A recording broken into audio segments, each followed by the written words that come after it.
Welcome, London. Welcome back to the Manish Tiwari show. It's not all good out there. London is in the center of a national lockdown, and we feel really sorry for our key workers, for our NHS, and all the essential service providers who struggle with the fate of our people in the last week. However, it's not also doom and gloom. There's a silver lining. The vaccine is out, and already I believe more than 1.5 million people have been vaccinated. Of course, my friends, this is the time to stay together, to do what is right for you. If you need to be indoors, if you need to make sure that people who are connected to you, who are vulnerable, are protected, then do what is right. Stay locked indoors. Do not put them at risk. So friends, we're back again in the second episode in the new year, and we have with us the Right Honorable Virendra Sharma, MP from Ealing South Hall. We discussed with him in the opening episode last week, the first episode of the new year. We discussed his career, we discussed what Labour Party has been going through in the last few elections. We discussed the fate of Labour Party, and there were rumors at that time that Sir Keir Starmer is going to step down. That has proven to be unfounded.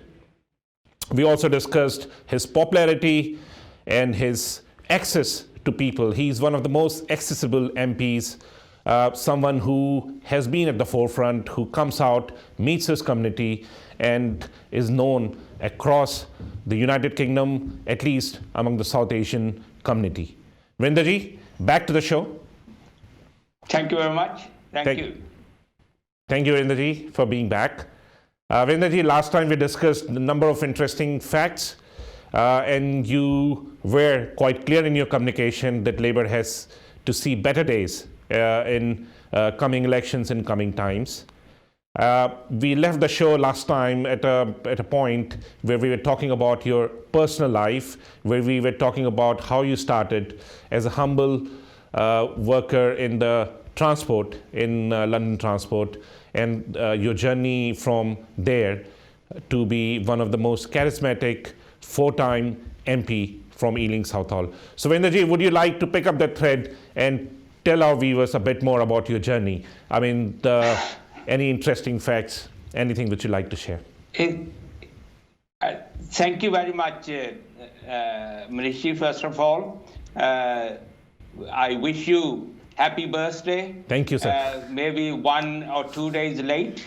Just 1 day late, sir. Thank you very much. One day late. But through the social media, I did convey the message, and I personally wanted to. Thank you. For two reasons. One is, as an Indian, we have this habit. And as an elder to you, I feel that I wish you a very happy 2021 and have a long life. Thank you, sir. And healthy life. Thank you. I'm pleased. As we were discussing last time, this journey is a passion for me. I never took it as a career, or people call profession, or I never thought, though I was advised, there are other routes probably to make money than giving the service to the society and to the community. Manish, as you know yourself, that when you leave your own motherland and move to the other, the main interest for you is to have a better life, which is finance is the main motive, that I will make money. Very few people, when I left India, were thinking of that we will have the better education. But it was just to say, move to Britain and earn money without knowing what will be the life there. I arrived here, started, as you said yourself very kindly, that I was bus conductor. I was one of the lucky ones who got the bus conductor job, arriving from India very soon. But at the same time, through that, through my trade union activities, because I felt it. When, if you know the history of the late 60s and the 70s, which I know you know it, that it was not easy walk on the earth. It was racism there, open discrimination on the basis of your color, not on any other thing. Just they look at your color and say, and decide whether you fit for the job or not. And I decided, along with my wife's consultation, that everybody make money, but I'm not very keen to make money. I'm not saying that I wanted to go on unemployment or earn money from there, but I was of the view that enough to live on should be our main motto, but also to fight against this discrimination in the society, at the workplace, in the community. And if I could contribute in that fight, that's what will give me the satisfaction, and that will be my passion.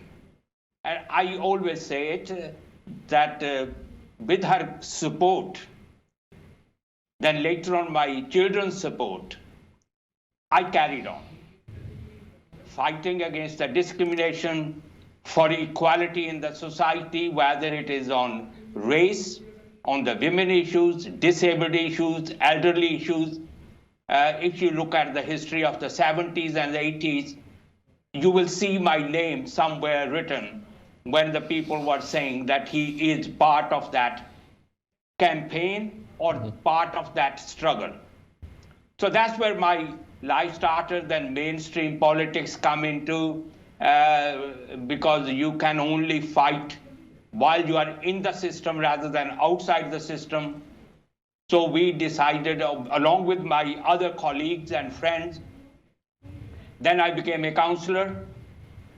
I was one of the longest serving in Ealing now as a councillor and a member of parliament, longest serving member. And I still carry on that, because I still feel that struggle is not over yet.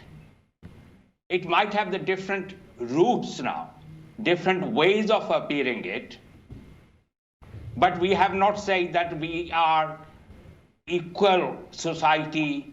We don't get discrimination against. Now it could be on the religious grounds, could be color, could be regional, you name it.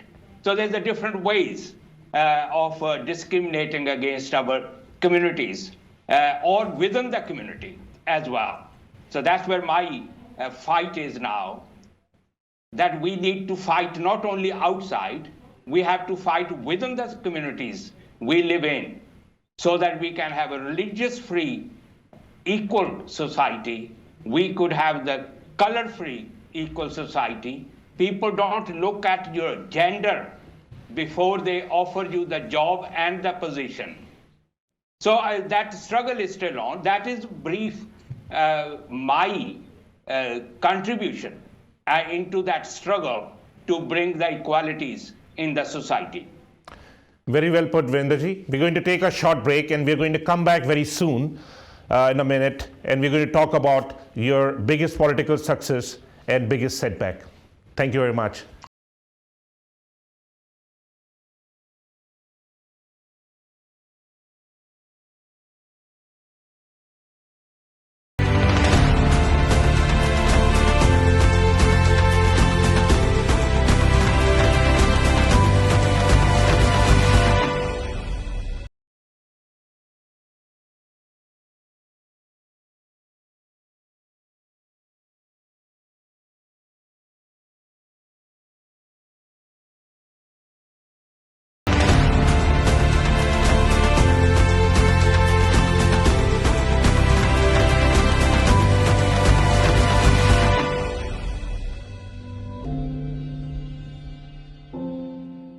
Viewers, welcome back. We have Virendra Sharma, MP from Ealing Southall, with us here today. Virendraji, just before the break, you spoke something very beautiful, which is your journey as a grassroots worker of Labour Party, and more importantly, you pointed out that in 60s and 70s, lives were not easy for brown people, for Asian people, for black people. It's a fact. We all have seen enough references.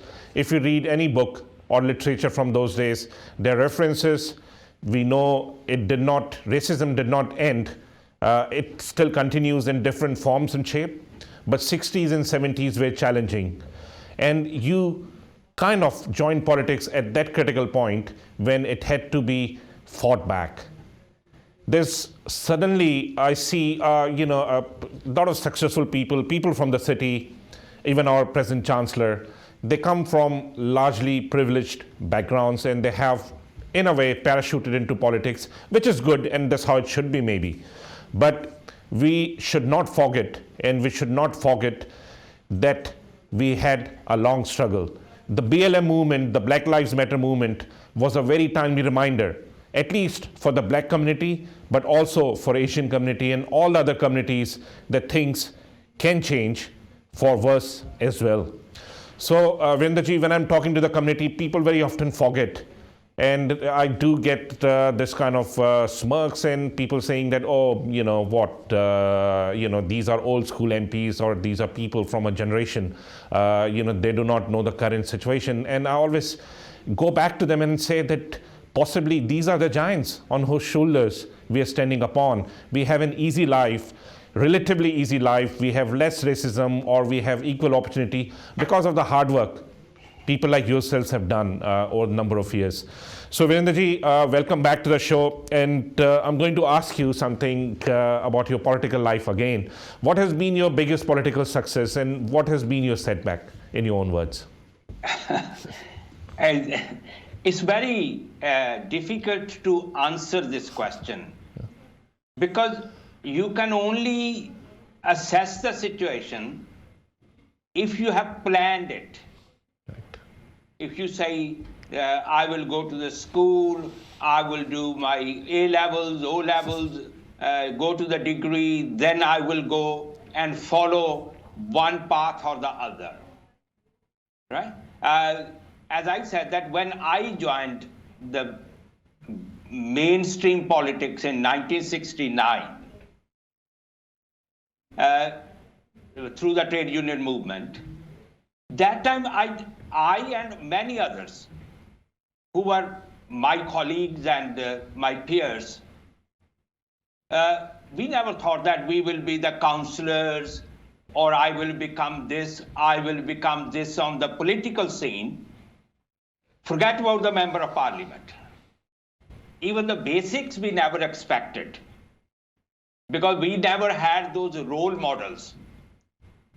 So we started our journey as a fighter, that we will fight against that inequality in the society. We will fight for the rights of the people. And that is our aim. That was my life. That is the plan I had, that I will carry on, with the hope that I may be successful or may not be successful, but I will lay the foundation for others to come after me. It was the political changes in the society where the political system started accepting our presence in the society. When we started raising voices through the trade union movement, through the community organizations like Indian Workers Associations, then JCWI came on the board, and many other organizations in the local areas. These were the national bodies I spoken. Then also the changes within the Labour Party and the Conservative Party. But conservatives and the others were following the Labour Party rather than leading the Labour. If you look at the representation, parliamentary as well as in the local government, that's why you will see, and no disrespect to the present MPs or the political activists. But if you look at that, we came through the struggle. The others have less struggle to follow. So that's the difference. And that's where I have the difficulty to say that what was my success. I would say success is that I became a member of parliament from a bus conductor, an immigrant, first generation Indian, now British, became a member of parliament. That's a great achievement for me and for my family and for the society as a whole. And that's what my achievement you could measure that, okay, if that is a successful in political side. Setbacks, many in life. In political life, if you don't have the setbacks, then you would have been questioning me today that you were a multi-millionaire, Mr. Sharma, Brinder, how come you became a member of parliament from the Labour Party, right? Sir, I still wish you become a multi-millionaire. I still wish you become a multi-millionaire. That was not my motto and still not my motto. Because I feel it that that's individualistic approach is not for the benefit of the society. For you and for your immediate family could be, but not for the society unless you contribute into the society by creating jobs, making sure that you give the equal and reasonable wages to your staff members and all that kind of it, which are we generally fighting for. But I feel one thing always, that I, like Neil Kinnock, when I became a member of parliament, there was a reception in London. I don't know whether you were there or not, but all the Indian political, social, and economic activists were there, including Gordon Brown as the Prime Minister. I think, sir, I was there. I was around. Yeah. Yeah. I feel that was the biggest tribute to me, but also that could be the setbacks in life. When Neil Kinnock said, who was my boss when I was working for the party, when he was the leader of the party and I was working for him, when he said that I should have been a member of parliament in 1983. So, but I became MP in 2007. So long time, there was a gap. That could have been the setbacks in my life or the wrong judgment, political wrong judgment. Mm-hmm. For some people, it is a wrong judgment. Mine was my commitment. I should have challenged Mr. Kabra in 1992, my predecessor, rather than leaving it to Sid Bidwell to fight and challenge each other. Because Sid Bidwell was the member of parliament, Mr. Kabra challenged. I was asked to challenge and go and put your hat in. I decided not to. Mr. Kabra became a candidate and then later member of parliament. That could have been another setback or wrong judgment on my part. Otherwise, in politics, you carry on doing it. Don't get discouraged or upset if you don't see that somebody else got the position, I did not get it. So I have a little difficulty to answer your question, but these are the two incidents I could have said that are my setbacks in my life. Sir, you almost answered it, but while speaking to you, the thought came in my head. How come our people, and I'm talking about the Asian people, they have very little understanding or knowledge, or very little has been told to them about the political history of racism in this country, like right from the 1960s to the present time. you have struggled, you've seen things change for better.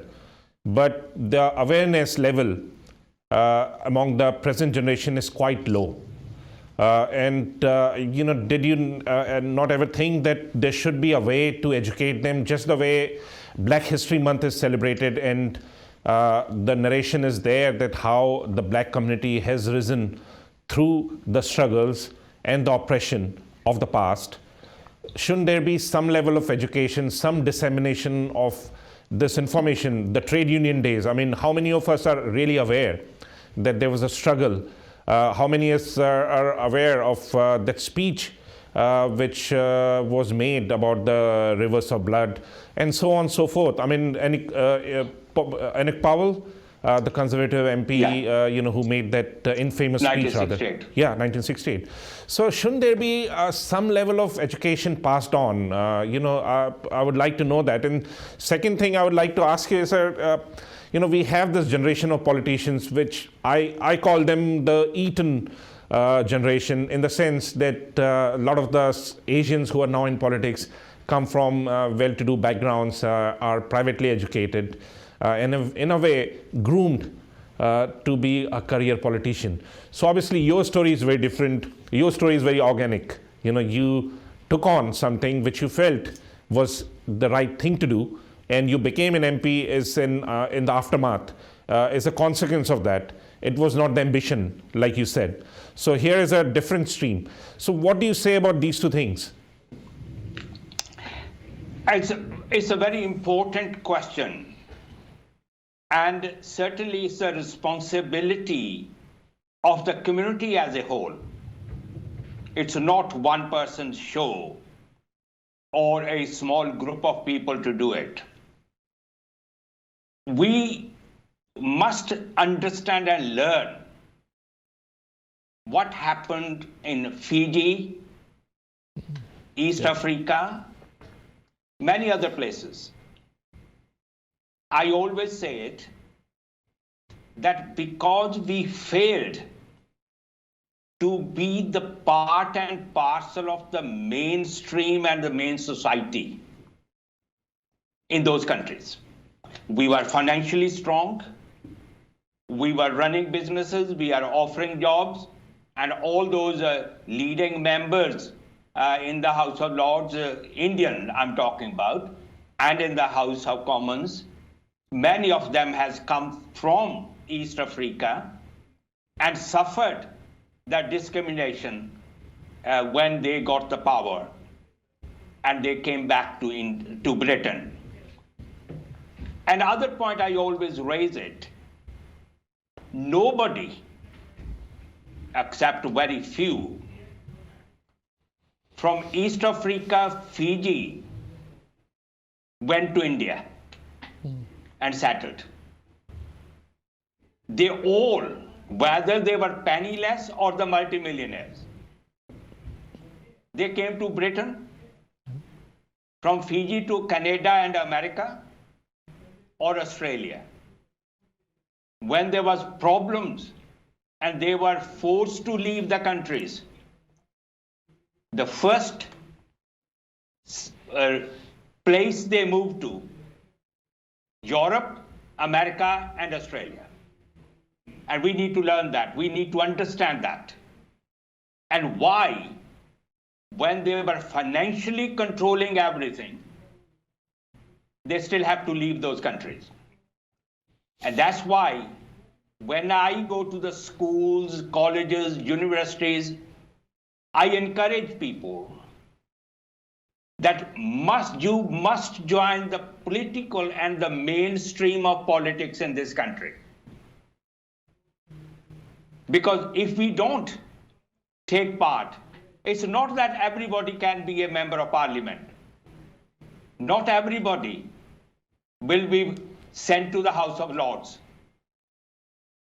Right? So that's where, but that politics is registering yourself, participating in the party politics, making sure you cast the vote. You make sure that when the candidates are chosen, the candidates are chosen on merit, on what you think is right for the future. That's why and I say that very bluntly on your show, Manishi, that I say to the people, take religion and your faith as a private matter. But when you come out in the society, whether you are elected member or the working at a factory floor or in the railway or anywhere, you are the community person. I give you one example that if I'm walking on the street. Unfortunately, we are again going to break. We're taking a break, but you're touching upon something very, very important, sir. So we'll be back very soon. Thank you. Thank you. Thank you. Thank you.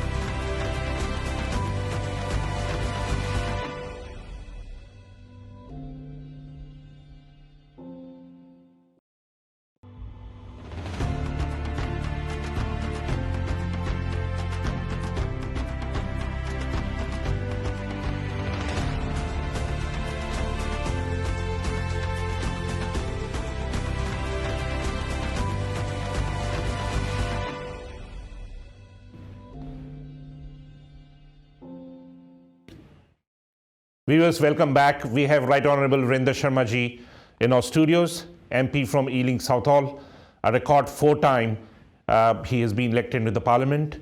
And we were cut off at a very critical junction. He was saying something extremely important in my view. Virender ji, you there? Thank you. I'm here. Sir, I just want to do a preamble to what you were saying, and I think that's really important. There's a divisive nature of politics which has been used to divide communities. We have seen this in the Indian subcontinent, the India-Pakistan divide based on religion. Subsequently, many more divisions based on language, race, cultural differences, and the story continues even in the United Kingdom. The divisive nature of politics is destroying the community, especially the South Asian community, the Indian community. Sir, you are saying something very important and relevant. Please continue. Thank you very much. What I was trying to share my thoughts, that in a democratic, structured, political establishments, one need to be fair, open-minded with the social values maybe gained through your own faith, your own families, and you all pick up yourself. Whatever the way, these are the social values which you want to carry on. So that those social values you want to spread throughout the society, not in one section of the society, which in a faith group you represent that faith. In a democracy, when you are elected, then you are not elected on faith-based politics. You are elected on party line. As I always said, when I became the mayor of Ealing in the 1994, when I was asked, are you a Hindu mayor? And I made a public statement at that time that I'm a mayor of London Borough of Ealing. I represent the Labour Party, but once I become the mayor, I represent everybody. Labour, Conservative. As a Hindu, is that my private affair? At home, I'm a Hindu, I don't deny that. That's my faith, that's where I was born, that was brought up, the values I have. But those values are at home. But those only values don't let me do my job differently for the other faith groups. So that's what I wanted people, the future generations, to take that on board. that you are elected, if you are elected, or you want to participate, not on your faith, but on the ideology and the vision you have for the society in the long run.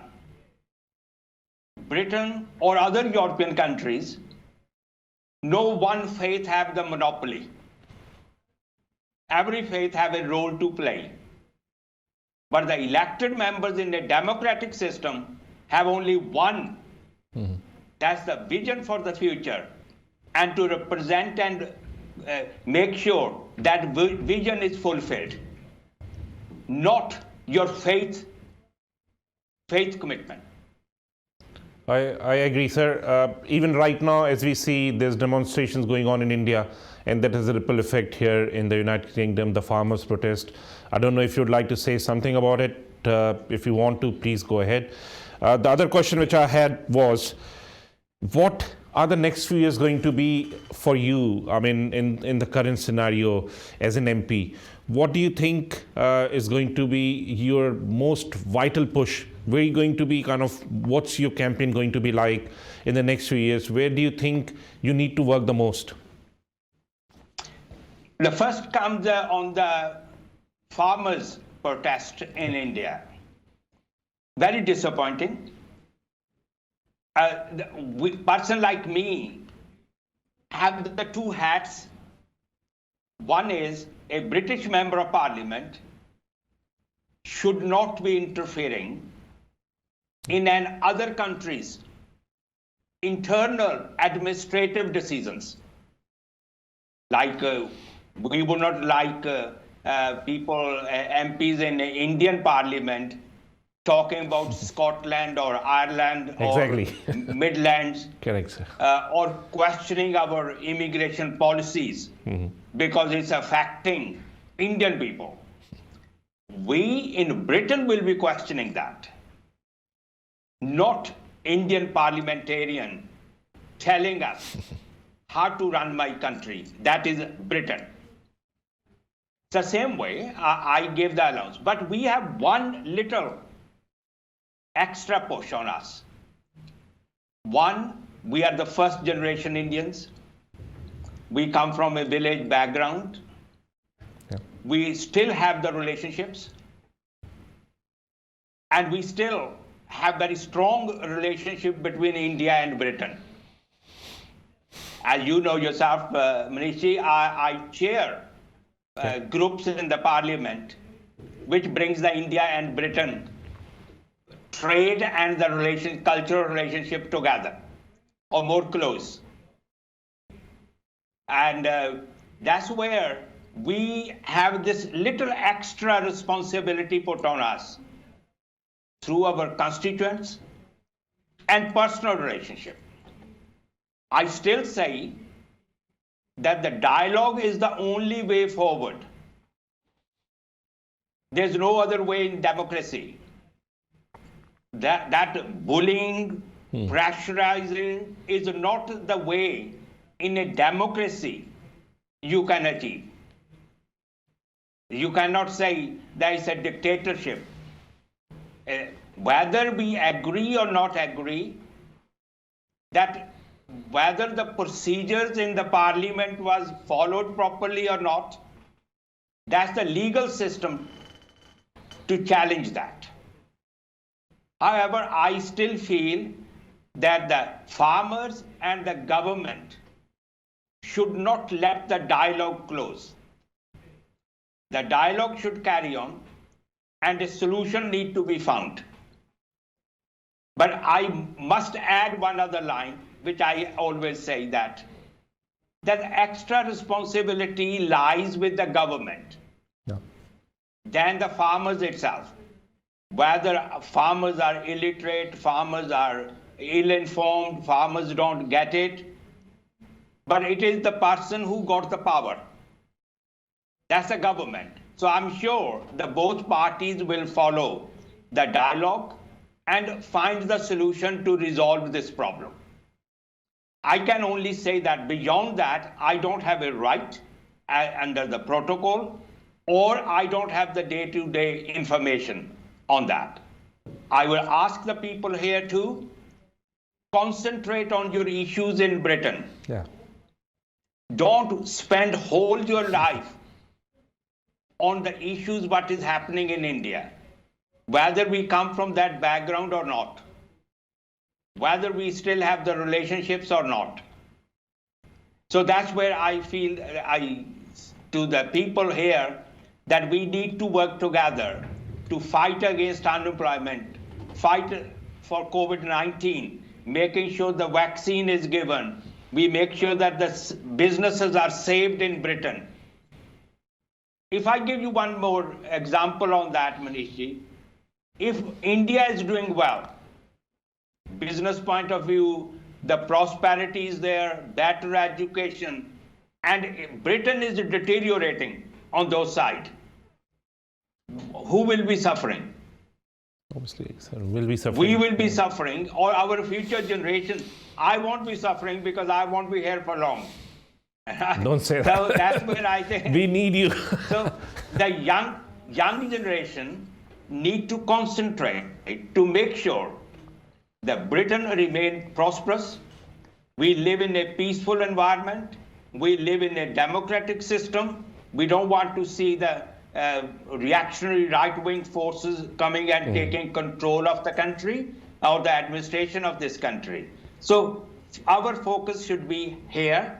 Whatever the help we can offer to the India and other countries, because we are not now living in isolation. Yeah. We are living in a global community, global society. So we need to concentrate on those lines. And I hope that India, and there's a billion people living, they are more intelligent than us. That's why they stayed behind and we left India. And they will certainly have the capacity to resolve the problem and the issues. Sir, well said. I mean, constructive, peaceful politics is the way forward. What will be your message, Virendraji, to the Prime Minister and the Mayor of the city about London? Because after Brexit, that's going to be a challenge that London, and we'd like to see London remains the global hub, and London retains that status as the world capital. So what would be your message? What would you like to be happening in the city that London retains that status? The first and the most important is the COVID, which we're facing at the moment. Though we found the vaccine and delivering that vaccine will be the main process at the moment to make sure that everybody gets it. But that is not the end of the day. That's not the end of eliminating threats of global, of COVID-19. I feel it that first, we as a community or the society have a responsibility to fight against that COVID and follow the guidelines given by the government, by the experts in the health issues, scientists in the society, and your own health professionals. So those guidelines are keep distance, washing, don't go out, wear mask if you are going out, all those guidelines which are given about a year ago, and continue it. Because that is the only way we can contribute not to spread it over and saving the lives of many. If you look at present, the hospitals are under pressure. Deaths are taking place every day and increasing. The blame is coming to the people that they are not cooperating. That is one. So that's where we need, wherever you are, whether you can worship at home rather than going to the temples and the mosques and the gurdwaras or the churches. Avoid that. Requests are made that shut those worship places, but some are still opening it for the individual worship. So I still feel that don't follow that. Let it be locked down and worship whichever the way you want at home, so that we don't become contributor into that threat of COVID or this virus. Thank you, And sir. once we have fully recovered, then the government and the London mayor has to work to make sure that we rebuild the economy and make sure that London is the economic hub or the trade hub in the world.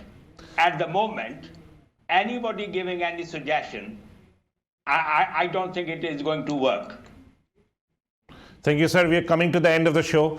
I take that as your key message to Londoners and to the Prime Minister and to the Mayor of the city that we need to fight effectively with COVID and then look after that as to what needs to be done. Your final words for 2021, we're still in the New Year phase. Yeah.